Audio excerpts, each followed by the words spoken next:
Okay, guys, I'm gonna do part 2 here and part 3. Okay, I'm gonna try to do all these problems, and then in the other video I will do part 4 and part 5, and that's basically your test, right? So let's do this. So here they want you to find the probability density function of the weights or of the weight of packages delivered by the post office, right? So they give you that function. This function right here. So basically you need to, you have to recall what's the density, what is the expectation, right? Or the mean. So the expectation or the mean equals the integral from negative infinity to infinity, x f of x dx, right? So that's how you calculate the expectation. Okay, not big deal. Okay, we need to integrate from, say, determine the mean and the variance, right? So I have to go from 1 to 70. So this is the expectation from x times the function, right? 70 over 69 x squared dx. So I usually don't like to put the constants here. I'm gonna put the constants outside. So 70 over 69, that's gonna be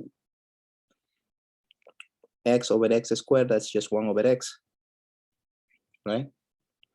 So just compute that, right? So that's ln x, 1 from 70, 70 over 69, ln 70, ln 70, ln of 1 is 0, right? So then after that you have this. Put in the calculator, ln 70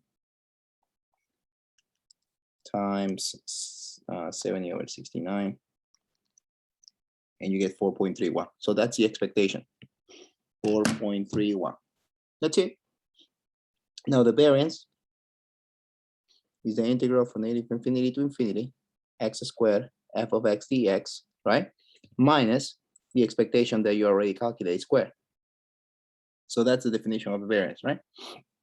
Okay, so let's do that. So we have the variance of the package will be equal to 1 to 70. I'm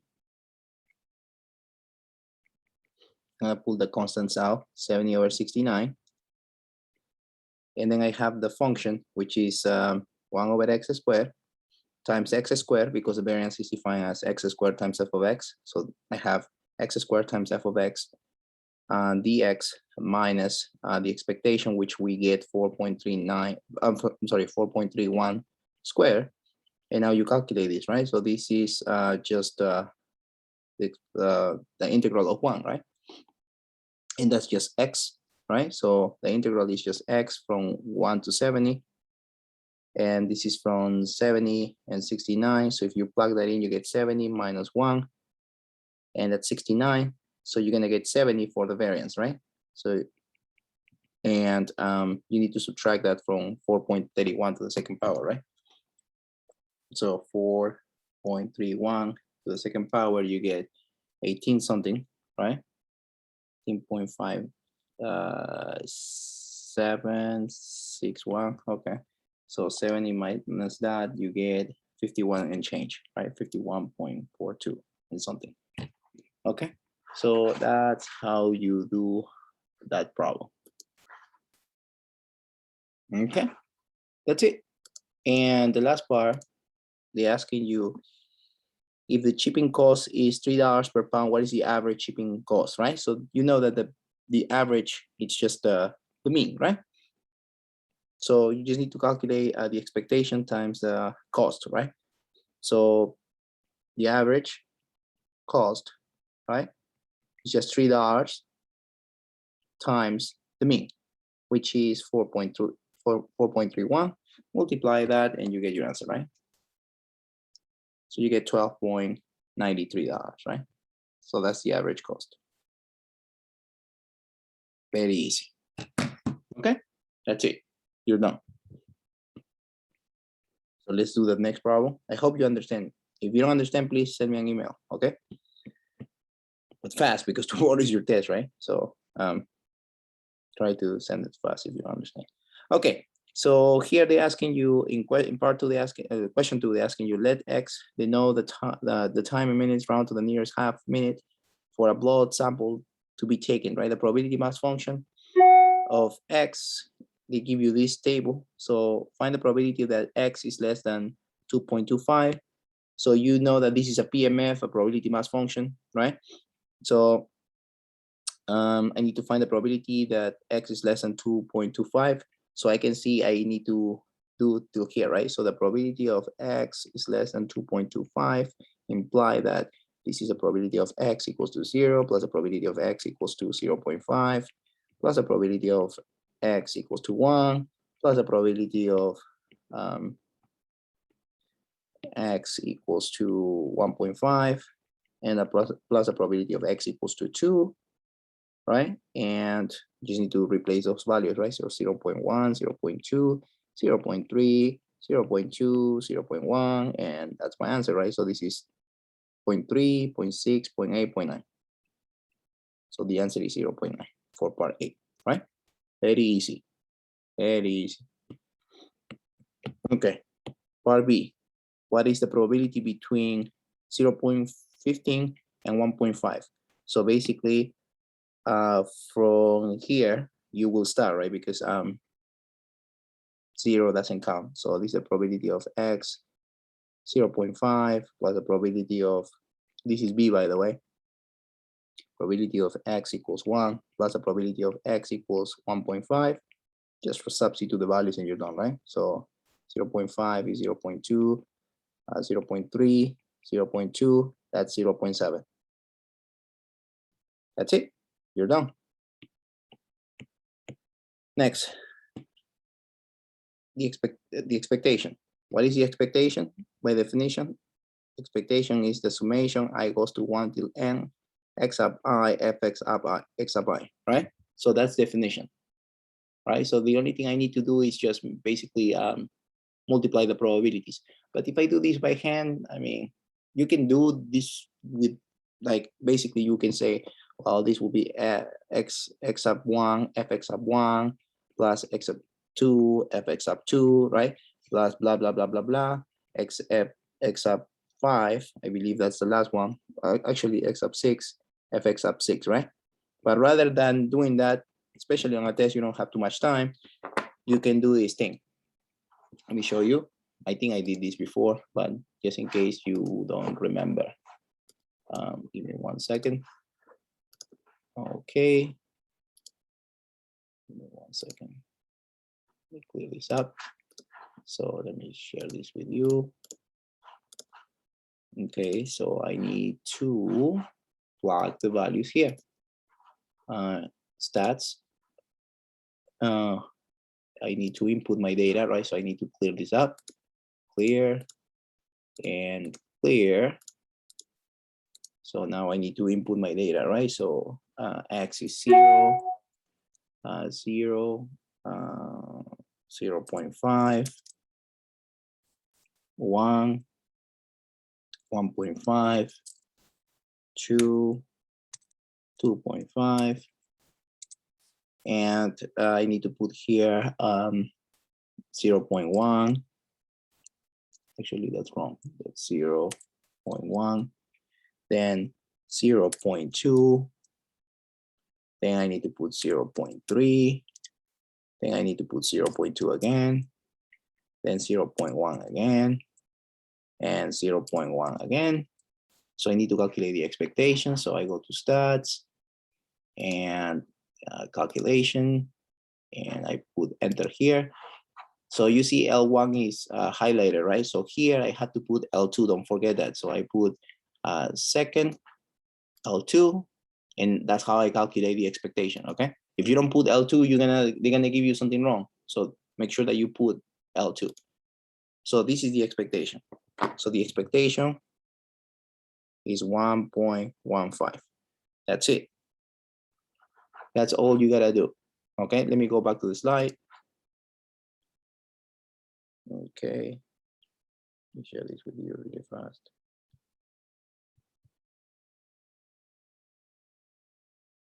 So that's the expectation, 1.15, right? Okay, verify the validity of the PMF. So the validity of the PMF, it means that the sum of the probabilities must be equal to 1, right? So the summation I goes to 1 till n, x sub I, it should be equal to 1. You can see that it's straightforward, right? You can say, well, 0 0.1, 0 0.2, 0 0.3, 0 0.2, 0 0.1, 0 0.1, that's 1. So that's how you check. Yes? 0.1, 0.2 is 0.3, 0.3 plus 0.3 is 0.6, 0.6 times 0.2 is 0.8, 0.8 plus 0.1 is 0.9, 0.9 plus 0.1 is 0.10, or 1, I'm sorry, right? That's it, you're done. Okay, this one. Here they're asking you the probability a visitor to the home page of a website views another page on the site is 0.2. Assume that the 20 visitors arrive at the home page and they behave independently. Determine the following probability. So you have to be able to distinguish that this is a binomial distribution, right? So how do I know that? There's only two possible outcomes, success or failure. The probability here is fixed from trial to trial. There's an what else? They behave independently, there's independence. And yeah, so that's the binomial. Those are the assumptions for the binomial distribution. So what is the formula? Formula is P of big X takes on little x and choose X, P to the X, Q, and minus X. Remember that Q is just 1 minus P, right? Just remember that, okay? Or the complement, basically, right? So I know that n is 20 and the probability is fixed from trial to trial. So this is 0.2. So now I need to answer the questions, right? So A, probability that exactly 1. So the random variable X takes on little x, which is in this case 1. So you can just do 20, choose 1. Probability of success is 0.2 to the first power, right? Or to the 1, or times the complement, which is 0.8. And this is going to be 19. You can do that, or you can use a calculator, right? So let me use the calculator to show you how you're supposed to do this, right? Like fast, right? So let's go back to the calculator. And okay, let me clear this up. So you need to use second bars, go to binomial PDF, because we're doing this, the binomial distribution is a discrete distribution, right? So the trials are 20, probability of success is 0.2, and the value of X is, in this case, is 1, right? So if you do that, you get 0. For the first part, or part A, you get, the answer is 0.0576. That's the first answer. So in the second questions, I'm gonna stay here because I want to save time.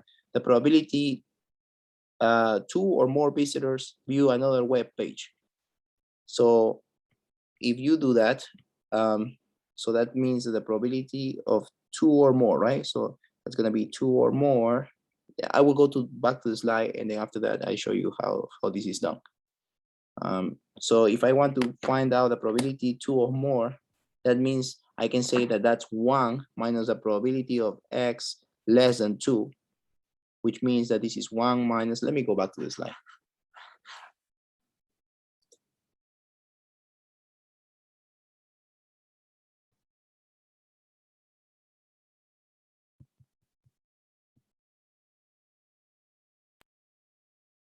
So I was saying that well, you see the result from part A, right? So I was saying for part B, it's a probability 2 or more visitors viewed another page.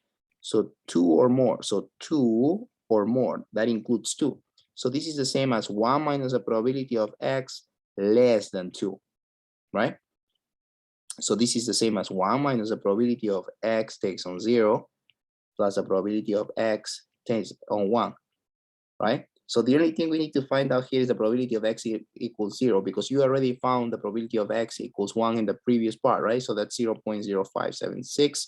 And then this is going to be the probability of X equals to 0. So x equals to 0, we need to put it in a calculator, right? So let me go back to the calculator.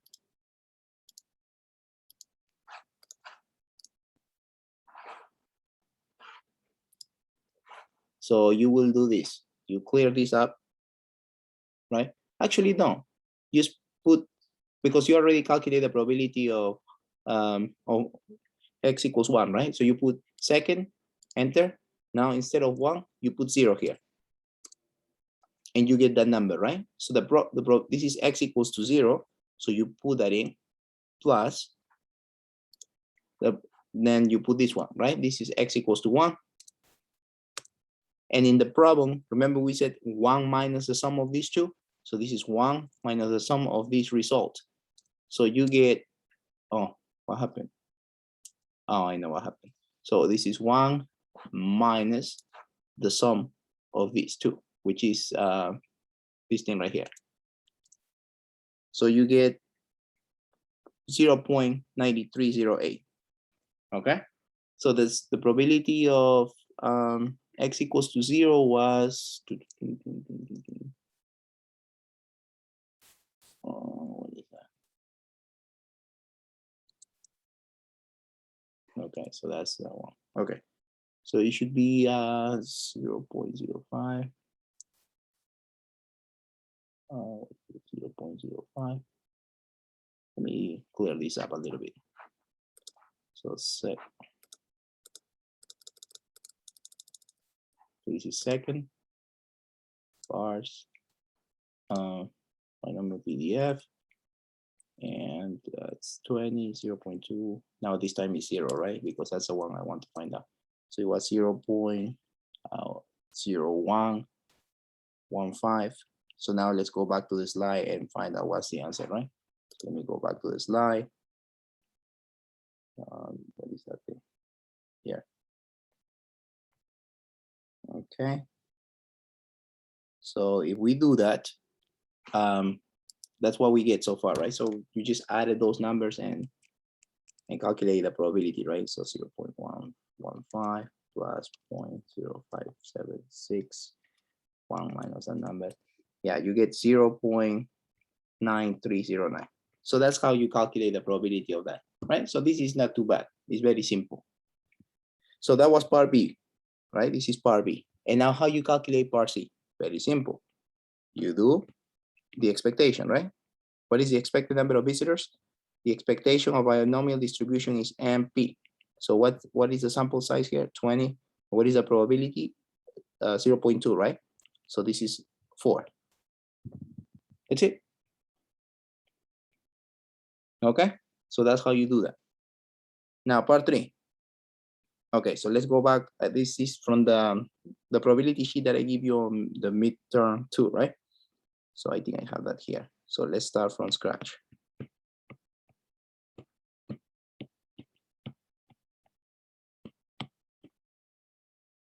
So here, part events A and B are mutually exclusive. What that means? Mutually exclusive means that there's no overlap. So the probability of the intersection is 0. That's what that means. There's no intersection because they're mutually exclusive, right? It's like having two, like you can think about the Venn diagram, right? So there's no overlap between those two, right? So that's what that means, mutually exclusive, right? So set A and set B, they don't have any overlap. There's no intersection between those two. So since there's no intersection and they're asking you to find the union of those two events, you can just say, using the addition rule, probability of A union B is the probability of A plus the probability of B, right? The general addition rule is when you subtract the intersection, but since there's no intersection, there's no point to do that. So this is 1/5 plus 1/2. Common denominator is 10, 2 plus 5, that's 7/10. Okay, that's how you do that. That's it, you're done. Here, determine if the events A and B are independent. So just recall this definition, right? The probability of the conditional probability of A given B is the probability of the intersection divided by the probability of B. Now, if they're independent, so if I cross multiply, right, I get the probability of B times the probability of A given B is the probability of the intersection. If they're independent, the probability of B will not affect, the probability of B will not affect the probability of A. Therefore, I can say that this is the probability of B times the probability of A is the probability of the intersection, right? Because B is not affecting, because they're independent, right? So there's no overlap, so there's no conditional, right? So this is the, if they're independent, this condition applies, right? And also, right, if the probability of A given B, if they're independent, then that means that this is the probability of A, right? Because if B is not affecting A, so that this is supposed to be a result, and vice versa, right? If you have this, A is not affecting B, so this is the probability of B. So this is when they're independent, right? You have to remember these things. Okay? So let's do that. Let's do the computation. Let me hold that there. Let me change the color. So here, the probability of A and the probability of B, right? So they determine if the events are independent. So here that you don't have an intersection, so you can say if they're independent, the probability of A given B should be equal to the probability of A if they're independent, right? So this is 3/20, and this is 1/5. So you can see that they're not equal. So therefore, these are dependent events, right? Okay, very simple. Okay, next one. Let me erase this thing. I'm gonna move this around.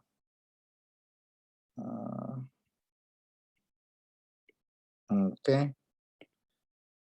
this. Okay, so the probability of A given B, they want you to find out if these events are independent. So if this is independent, this must happen, right? So what is the probability of A given B? 1/2. The complement, the probability of A complement means that this is 1 minus the probability of A. So you know that the complement is 1/2, right?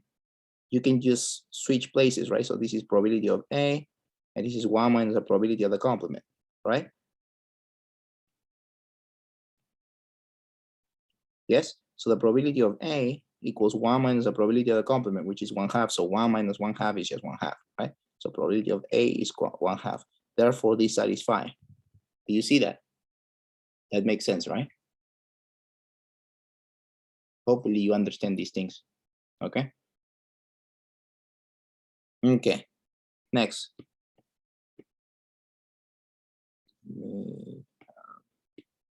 If events A and B are independent, find the missing probability. Okay, they're telling you that they're independent. They're independent, right? So you can say they're asking you for the complement. So the probability of B given A, by default, it should be the probability of B, right? Because they're independent.